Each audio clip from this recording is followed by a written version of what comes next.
안녕하세요. 주혜주의 마음극장 주혜주입니다. 오늘은 행복의 지름길, 감사하기의 두 번째 시간으로 감사를 실천하기에 대해서 여러분과 나누는 시간을 갖도록 하겠습니다.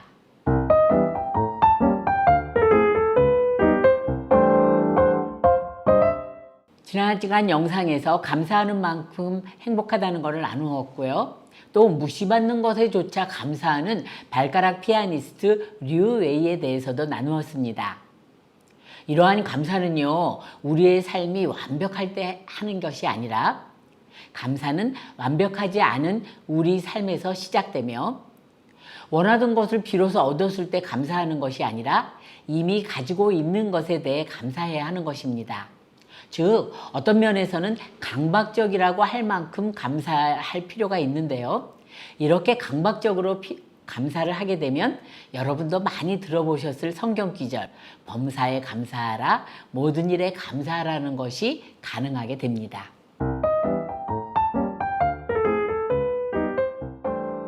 여러분 베토벤 음악 좋아하시죠? 저는 많이 좋아하는데요. 이 베토벤은 청각장애로 거의 소리를 듣지 못하게 되었을 때 영혼의 길을 열어주신 주님께 감사하다라고 말했다고 합니다. 베토벤의 이 감사가 모든 부정적인 요소를 극복하고 오늘날까지 위대한 작품들을 탄생시킨 것입니다. 또한 발명왕 에디슨도 자기의 삶을 발전시킨 것이 감사라고 하면서 자신의 장애가 오히려 연구에 몰두할 수 있는 계기가 되었다며 감사했다고 합니다. 또 미국의 저명한 방송인인 오프라 윈프리 또한 감사했더니 모든 것을 얻을 수 있게 되었다고 말했습니다.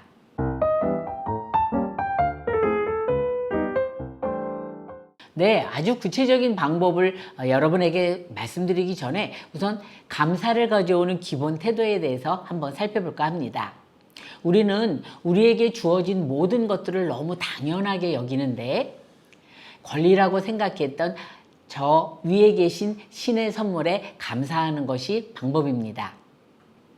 또 감사하지 못하고 지나친 작고 사소한 일들, 가족 같은 사람, 또한 내가 먹고 있던 음식, 또 내가 늘 보는 자연, 또 어떤 사람이 미소 등에 대해서 그냥 휘리릭 지나치는 것이 아니고 잠깐씩 멈춰서서 음미할 때 감사가 가능합니다.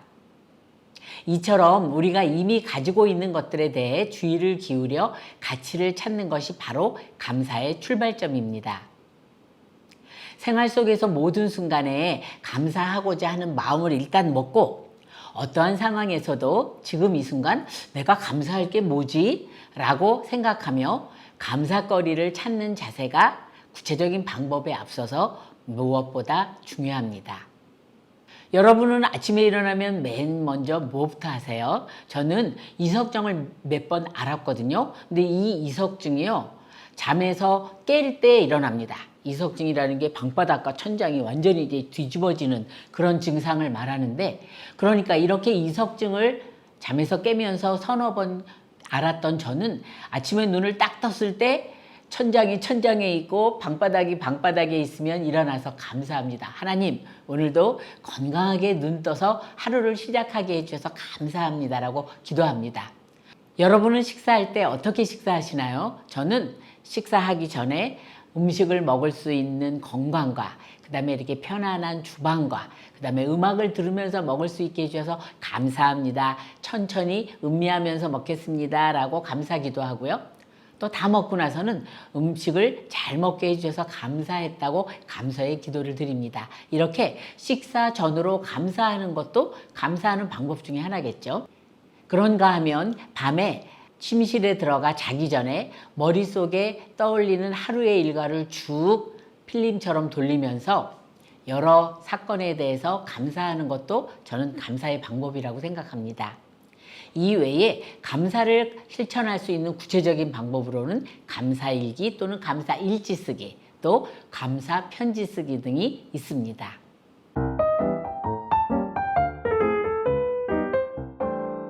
바로 앞에서 얘기했던 사람 중에 하나인 오프라 윈프리입니다. 우리가 이미 잘 알고 있듯이 오프라 윈프리는 미국의 한 지독히 가난한 시골 마을에서 사생아로 태어났고 할머니로부터 신체적 학대를 받으며 자란 데다가 삼촌의 성폭행으로 14살에 미혼모가 되었고 마약과 알코올로 얼룩진 청소년기를 보냈습니다. 그랬던 소녀가 2013년 포브스 선정 세계에서 가장 영향력 있는 유명 인사 100인에 뽑혔고 세계에서 가장 영향력 있는 여성 등 수많은 찬사가 따라다니는 미국에서 가장 존경받는 여성이 되었습니다. 이렇게 오프라 윈프리가 유명한 사람이 되기까지는 그 성공의 비결이 감사일기 습관이었습니다. 그녀는 매우 바쁜 일과 중에서도 감사한 일을 찾아서 감사일기장에 적는 습관을 갖고 있었다고 합니다.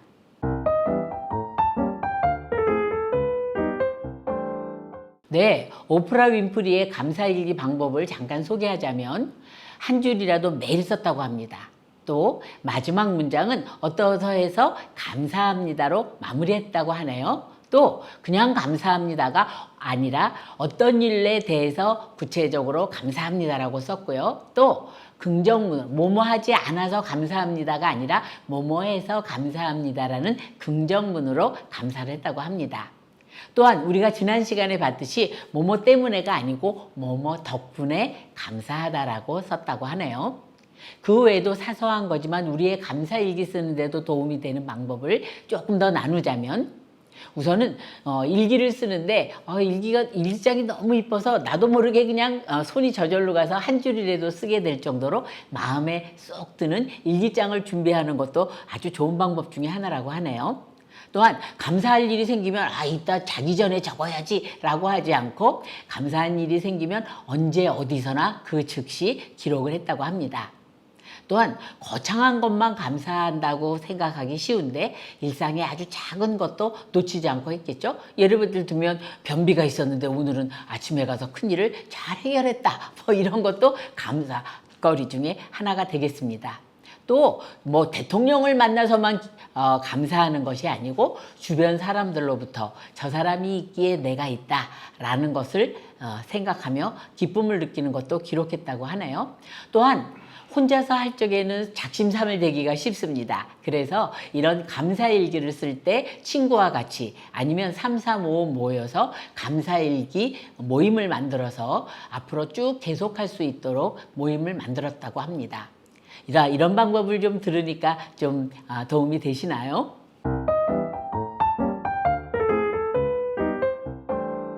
네, 오프라 윈프리 같은 경우에는 감사거리가 있으면 그 즉시 썼다고 하는데 혹시 그것이 아직 습관으로 정착되기 전이라면 잠자리 들기 전에 잠깐의 시간을 내는 것이 좋습니다. 그러니까 내가 11시 30분에 잠든다 그러면 11시 25분엔 감사일기장을 열어봐야 되겠죠. 그리고 아까 오프라 윈프리와 마찬가지로 아주 거창한 거, 뭐 로또에 당첨됐다?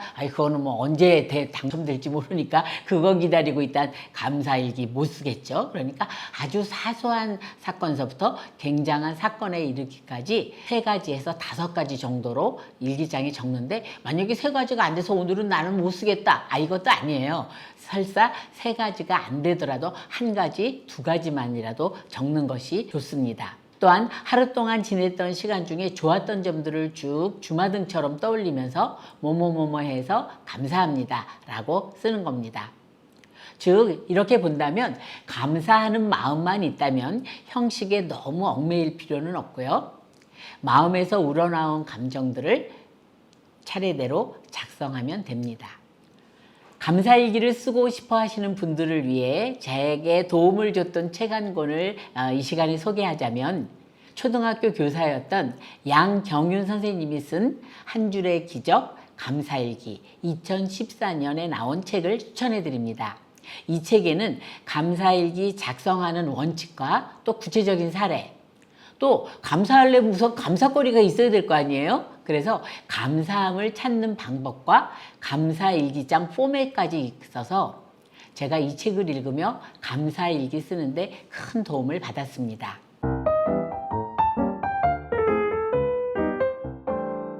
네, 이번에는 감사일기 외에도 감사 편지로 큰 행복을 찾았던 사례를 여러분에게 소개해드리고자 하는데요. 존 크렐릭이라는 사람은 30년간 법조계에 종사해온 LA주의 대법원 판사 출신이지만 변호사로 일하고 있던 사무실은 망해가고 있었고 결혼 생활은 파경을 맞아 이혼을 했으며 아들과는 멀어졌고 은행 계좌는 텅텅 빈 막다른 상황에 몰려 남은 것이라고는 외로움과 우울증뿐이었습니다. 그러던 어느 날 어린 시절 네가 가지고 있는 것들에 감사하는 법을 배울 때까지 네가 원하는 것을 얻지 못할 것이야 라고 말씀하시던 할아버지의 말씀이 생각나서 삶의 끝이라고 느꼈던 그 순간 감사 편지 프로젝트를 시작합니다. 그리고 이 프로젝트는 그의 인생을 완전히 바꾸어 놓았습니다. 이렇게 하루에 한 통씩 정직함을 담아 사랑하는 사람이나 직장 동료, 가족, 가게 점원, 대학 친구, 심지어 적대적 관계에 있는 사람들에게까지 손수 쓴 편지로 감사의 마음을 전했습니다. 이 프로젝트는 굉장한 효과를 가져왔습니다.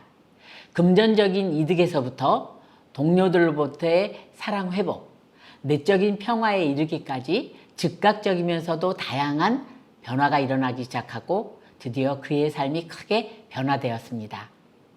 존이 365번째 감사 편지 쓰기를 마쳤을 때는 몸무게가 훨씬 줄어 있었고 사업은 번창했으며 사이가 멀어졌던 자식들과도 다시 가까운 사이를 회복했고 또 사랑하는 사람이 다시 생겨서 좋은 관계를 맺게 됐고 친구들과도 다시 연락을 하기 시작했고 이외에도 일일이 손으로 꼽을 수 없는 긍정적이고 심오하며 매우 놀랄만한 변화가 동시에 일어났다고 합니다.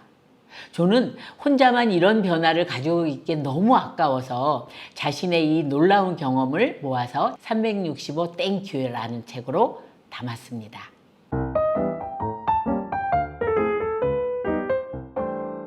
네, 감사는 속으로 감사합니다 이렇게만 그치지 말고 말로 표현하는 것이 중요합니다. 왜냐하면 우리 이미 살펴봤듯이 내가 감사합니다, 고맙습니다 이게 말하는 게 내 귀에로 해서 뇌에 전달이 되고 시상하부에 가서 우리의 몸과 마음이 안정된다고 했잖아요. 그러니까 감사합니다라고 표현하는 거는 저 사람, 듣는 사람을 기분 좋게 할 뿐더러 말하는 나의 몸과 건강을 건강하게 해주기 때문에 중요합니다. 작년 영상에서도 잠깐 소개해드렸었는데요. 내가 정말 알아야 할 모든 것은 유치원에서 배웠다 라는 책을 쓴 로버트 풀검이 사용한 방법이 있습니다. 이 감사함을 매일 표현하는 것이 중요하다는 알고 있는데 집에서는 생각났는데 밖에서 생활하다 보면 까먹고 늘 잊고 지냈던 거예요. 그래서 이 로버트 풀검은 출근하면서 신을 신을 때 볼 수 있는 곳에 메모를 해놨습니다. 고맙다고 말하는 거 잊지 않기 라는 메모를 붙여놓고 출근하면서 그것을 기억하고 실천하는 데 도움을 받았다고 합니다. 여러분 어떠세요? 여러분도 좀 한번 실천해보고 싶은 생각이 들지 않으세요? 저는 이 말을 하면서 당장 실천해야 되겠다라는 마음이 들었습니다. 긍정심리학의 창시자인 마틴 셀리그만 교수는 행복이라는 감정이 유전적인 영향을 받는 것은 부인할 수 없지만 후천적인 노력으로도 얼마든지 개발이 가능한데 행복을 개발할 수 있는 수많은 방법들 중에 하나가 바로 감사하는 것으로 감사하는 마음을 가지면 행복해진다라고 말했습니다. 여러분 어떠세요? 땡 잡는 거 아니에요. 돈도 안 들이고 그냥 감사합니다라고만 하면 행복이 높아진다니 이하니 실천하지 아니할 수가 없는 것이죠. 자, 이러한 감사하는 마음도 다른 행복 기술과 마찬가지로 훈련과 노력이 있을 때 유지됩니다. 감사하기가 습관이 되려면 최소 3개월을 지속하는 것이 필요하다고 하네요. 그럼 이 3개월을 지속하기 위해서 나 혼자만의 방법으로는 의지가 박약해서 잘 안 된다. 그럼 안 하겠다. 그러면 안 되죠. 친구나 가족의 도움을 받아서 감사하는 마음을 유지하는 것이 효과적입니다. 왜 주변인들과 이 모임을 하는 것이 중요하냐면 축복 목록, 감사 목록을 함께 이야기하고 혹시 작심삼일이라고 동기가 약해지거나 잠시 잊어버렸을 때 독려해 줄 수 있는 감사 파트너를 정하는 것도 굉장히 좋은 방법 중에 하나입니다. 아니면 온 가족이 한번 모여서 감사를 표현하는 가정 문화를 만드는 거는 감사일기와 같은 효과가 있다고 하네요. 특히 가족 구성원이 나에게 어떤 도움이 됐는지를 내가 말로 인정하고 고마움을 표현할 때 온 가족이 감사의 성품을 배울 수 있으며 삶의 질까지 높아질 수 있고, 더 나아가 자연스럽게 자녀들이 감사함을 배우는 소중한 학습의 장이 되는 것이고, 그것이 커다란 자산이 되는 것입니다. 오늘은 감사하기 두 번째 시간으로 구체적인 감사 실천 방법을 여러분과 나눠봤습니다. 여러분 어떠세요? 실천하는 마음이 조금 더 생기고 어떻게 의지가 불끈 생기십니까? 네, 이렇게 말하고 있는 저는 당장 실천해야겠다라는 생각이 몇 가지가 떠오릅니다. 이렇게 유튜브를 통해서 감사하기를 표현하고 또 감사일기를 쓰는 마음이 약해져 갔을 때 유튜브를 또 한 번 보고 약을 받고 약발을 받는 것도 하나의 방법이라고 생각하죠. 제가 이렇게 유튜브를 하기를 좋아하는 이유도 저 스스로가 이렇게 유튜브의 내용이 저에게 삶에 있어서 큰 도움이 되고 영양제가 되기 때문입니다. 여러분도 이렇게 나누는 유튜브 영상이 여러분에게 여러분의 삶을 높여주는, 행복하게 해주는 것이라고 굳게 믿으며 오늘의 영상 여기서 마치겠습니다. 감사합니다.